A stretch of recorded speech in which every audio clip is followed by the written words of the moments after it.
Welcome to Inside the BACB, the official podcast of the Behavior Analysts Certification Board.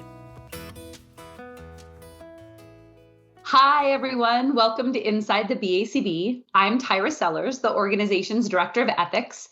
And lucky for you all, I'm joined today by our Disciplinary Manager, Dr. Holly Seniuk. Hi, Tyra. Thanks for having me. I'm excited to be here. Well, this one's a little bittersweet, exciting, and sad, Holly, because this is the last episode in our series covering the Ethics Code for Behavior Analysts. As a reminder, we published the Ethics Code in December of 2020, and it will go into effect January 1st, 2022. We now have covered highlights from the introduction section and each of the first 5 sections. In this episode, Holly and I are going to chat with you all about the last set of ethics standards that are in Section 6, Responsibility and Research. That's right. In this episode, we're going to review each of the standards in Section 6 with a focus on what's been edited, what's new, and what's missing. So as a reminder, folks can find more information on the BACB's website. Specifically, there is the code itself. There's a wonderful crosswalk that compares the current code to this one, as well as the December 2020 newsletter and the podcast episodes that we've recorded previously. Awesome. Well, can you start us off by talking about sort of the general purpose of all of the standards in Section 6, Responsibility and Research? I'm guessing they probably have to do with research. That is a really good guess, Tyra. So Section 6, Responsibility and Research, covers the ethical requirements around conducting research, including research that is conducted in the context of service delivery, and the use of client data for the purpose of dissemination to the scientific community. These standards are in place to inform behavior analysts of requirements around research review, informed consent and assent, maintaining confidentiality, data use and retention, as well as plagiarism and providing appropriate credit. An important thing to note is that many of these standards have been pulled from 9.02 and enhanced so that they include additional requirements or information. It also allowed them to be standalone standards as opposed to having them all grouped into one. Gotcha. Well, without further ado, let's jump right in. There are 11 standards in this section. The first standard in Section 6 is 6.01, Conforming with Laws and Regulations in Research. And it reads, short and sweet, behavior analysts plan and conduct research in a manner consistent with all applicable laws and regulations, as well as requirements by organizations and institutions governing research activity. Yep, not much has really changed with this standard, Tyra. Okay, well, that's fine with me. I like a few short ones as well. The next standard for Section 6 is 6.02, Research Review, and it reads, behavior analysts conduct research, whether independent or in the context of service delivery, only after approval by a formal research review committee. Yeah, so this one has changed a little bit. And the standard has been revised to highlight the requirement that even if research is being conducted as a part of your typical service delivery, it still needs to be reviewed and approved by a research review committee. And just as a note, research review committee is defined in our glossary. So if you have questions about what constitutes a research review committee, you can check that out.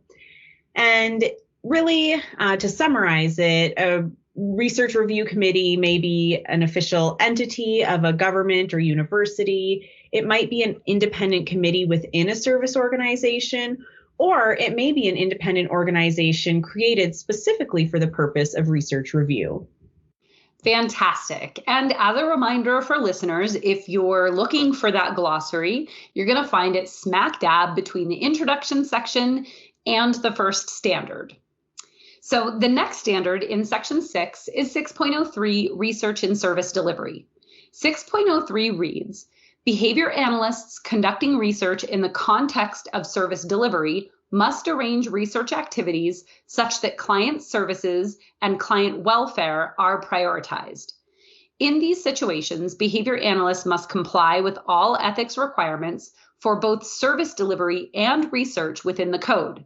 When professional services are offered as an incentive for research participation, behavior analysts clarify the nature of the services and any potential risks, obligations, and limitations for all parties. Right. This one was modified from 9.02b to emphasize that client services and welfare must be the priority.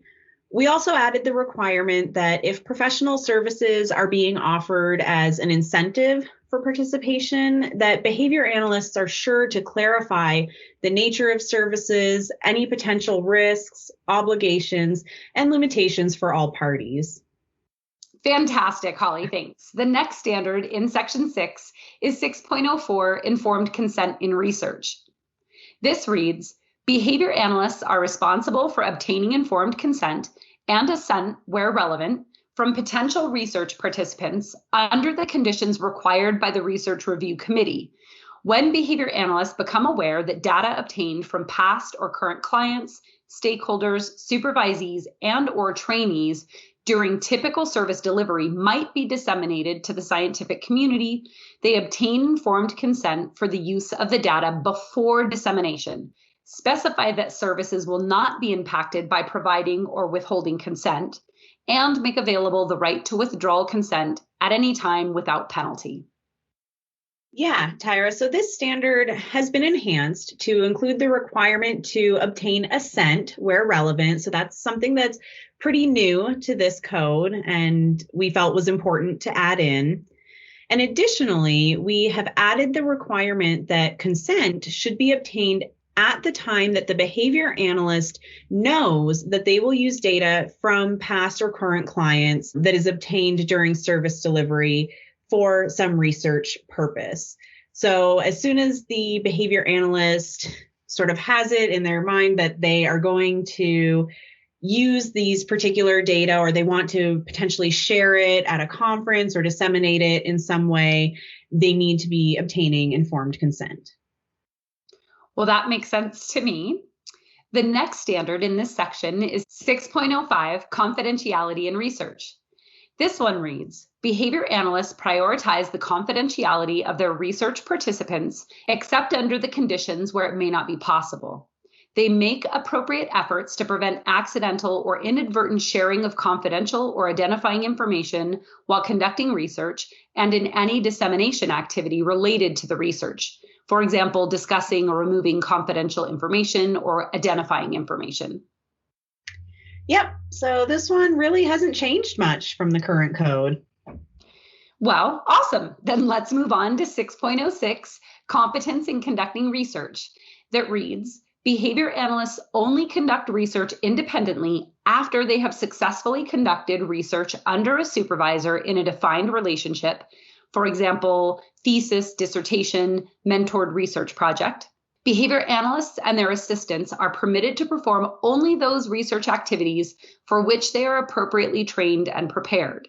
Before engaging in research activities for which a behavior analyst has not received training, they seek the appropriate training and become demonstrably competent, or they collaborate with other professionals who have the required competence. Behavior analysts are responsible for the ethical conduct of all personnel assigned to the research project. So again, this one is pretty similar. We've just added a little bit more information to help to clarify. All right, well, let's keep rolling. The next standard is 6.07, Conflict of Interest in Research and Publication, and it reads, when conducting research, behavior analysts identify, disclose, and address conflicts of interest in their publication and editorial activities. Yeah, so the difference here really is that we have added the requirement that any conflict of interest is disclosed. Well, again, that sounds like a great idea. So moving on to 6.08, that is appropriate credit. And it reads, behavior analysts give appropriate credit, for example, authorship, author note acknowledgement, to research contributors in all dissemination activities. Authorship and other publications accurately reflect the relative scientific or professional contributions of the individuals involved, regardless of their professional status, for example, professor or student. And again, here, the basic content is the same. We've just did a little bit of rewording to help with clarity. Oh, okay, cool. Well, then the next standard in section 6 is 6.09, plagiarism. 6.09 reads, behavior analysts do not present portions or elements of another's work or data as their own. Behavior analysts only republish data or text when accompanied by proper disclosure. Now, this one is in the responsibility and research section. Does that mean that it only applies to plagiarism related to research activities? That is a really great question, Tyra. And no, it does not only apply to research activities. It seems to fit really well here, and we didn't find it necessary to have redundancy and have it in multiple places within the code. So we've housed it here. However, it does include plagiarizing another individual's behavior plan or company policy documents. So those types of plagiarism may also be considered a violation of this standard. This is the section that it just made most logical sense for it to live. That makes sense. And I think that's a good clarification for folks. So the next standard is 6.10, documentation and data retention in research. This standard reads, behavior analysts must be knowledgeable about and comply with all applicable standards, for example, BACB rules, laws, research review committee requirements, for storing, transporting, retaining, and destroying physical and electronic documentation related to research. They retain identifying documentation and data for the longest required duration. Behavior analysts destroy physical documentation after making de-identified digital copies or summaries of data, for example, reports and graphs, when permitted by relevant entities. Yeah, so I think this one is pretty straightforward. Given that data retention requirements may differ by entity, it's really the responsibility of the behavior analyst to know the rules and the laws and to follow them accordingly. Right. And so if one entity required retention for 5 years and another required it for 7, the behavior analyst would comply with the entity that required the longer period, the 7-year period, correct? Absolutely. Perfect. Well, then the final standard in section 6 is 6.11, accuracy and use of data. And this one reads, behavior analysts do not fabricate data or falsify results in their research, publications, and presentations. They plan and carry out their research and describe their procedures and findings to minimize the possibility that their research and results will be misleading or misinterpreted. If they discover errors in their published data, they take steps to correct them by following publisher policy. Data from research projects are presented to the public and scientific community in their entirety whenever possible. When that is not possible, behavior analysts take caution and explain the exclusion of data, whether single data points or partial or whole data sets, from presentations or manuscripts submitted for publication by providing a rationale and description of what was excluded. Yes, so there's a lot in this one, Tyra, and really it's mostly the same. However, we have added the part about presenting data in their entirety. We know that it may not always be possible. For example, reviewers or editors may request that data are excluded for various reasons. However, it is the responsibility of the behavior analyst to explain the exclusion with a rationale and a description. Thank you, Holly, for this wonderful review of Section 6, Responsibility in Research of the Ethics Code for Behavior Analysts. Absolutely, Tyra. It was my pleasure. And I really hope that this information proves useful for certificants, supervisors, business leaders, and those that are teaching ethics content in becoming more familiar with the Code of Ethics for Behavior Analysts. Well, at this point, I don't know whether to high five you, Holly, and Dr. Carr and Dr. Lichtenberger and the amazing folks that have helped us out with this podcast because we're done, or to cry because this is our last one. I know, I feel the same. Well, so that does officially wrap it up for this episode of Inside the BACB, as well as our series covering the ethics code for behavior analysts. We really hope that listeners find this useful, that we can continue to help the profession get familiar with this code.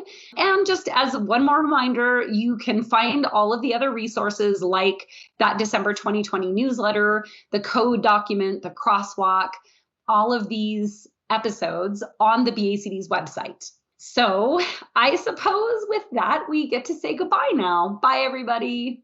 Bye, everyone. Thank you for listening to Inside the BACB. Don't miss future episodes. Subscribe now.